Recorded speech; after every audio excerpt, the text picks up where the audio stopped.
alárẹ̀mú òkú ewu ọmọ ìbí tó yè o òkú ewu àṣeyí ṣàmọ́dún lágbára ọlọ́run. alárẹ̀mú òkú ewu ọmọ ìbí tó yè o òkú ewu àṣeyí ṣàmọ́dún lágbára ọlọ́run.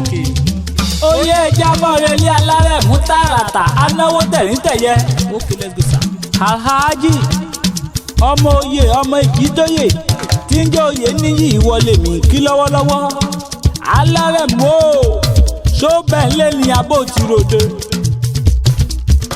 ọmọ wọn nílé olúyọ̀lé ọmọ agbòrò sùn ọmọ agbọ́ sásámọ́sá ọmọ agbọ́yàyà mọ́yà òní lọ́jọ́ ọ̀rẹ́ ìwọ lolóòní ọ̀fọ̀ní olówó orí yétúndé adéyínká ọmọ adéníran yétí mama ń gangan ló ní àpàtẹ́wì bọ́ sí gbangba wá máa kó lówó orí mi ọkọ mi bàbá àwọn ọmọ tí mo bí.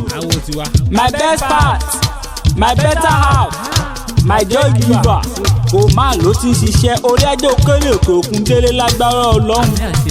ó yá nílé yín o mo ní nílé bàbá tó bí ọlọ́mọ ìwọ lọ́mọ bàdó mèsì ọ̀gọ̀ ìlú ìbíkúnlé ìlú ògúnmọ́lá ìlú àjàyí ìlú sálíù di pẹ́sẹ́ntì olúbàdàn tí ń jẹ lọ́wọ́ ìlú látẹ̀ ọ̀sàrẹ̀ ọ̀nà kakanfò. ìwọ ló máa jẹ̀díjẹ̀ karahun ọmọ agbọ́ sásámọ́sá ọmọ agbọ́yàyà mọ́yà ìbàdàn oníbànújà kó mọ́tò ní bàbá ẹni lọ́wọ́ ní ìjà gbòòrò ní ìjà gbogbo ìbàdàn. ọlọ́jọ́ ìbí òní orí ẹjẹ́ kó o pẹ́ bí olúpẹ́ ti pẹ́. orí ẹjẹ́ kó o gbó bí olúdò ti gbó.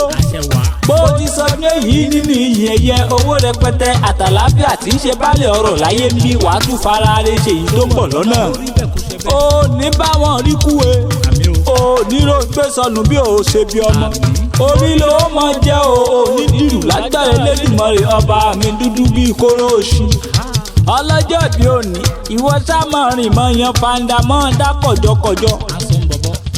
òní lọ́jọ́ ọ̀rẹ́ lágbára Elédùmarè ọba ó máa sọ ọ̀pọ̀lọpọ̀ ọdún ní ayé.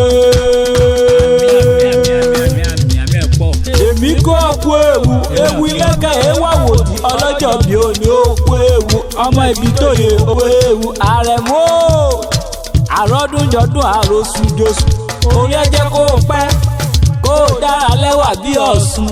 happy birthday o. alárẹ̀mú òkú ewu ọmọ ìbí tó yẹ o òkú ewu àṣeyí ṣàmọ́dún lágbára ọlọ́run. Thank you for watching our video. Please don't forget to subscribe to our YouTube channel for more videos and follow us on Instagram, Twitter and Facebook at Apata Ewi. We love you.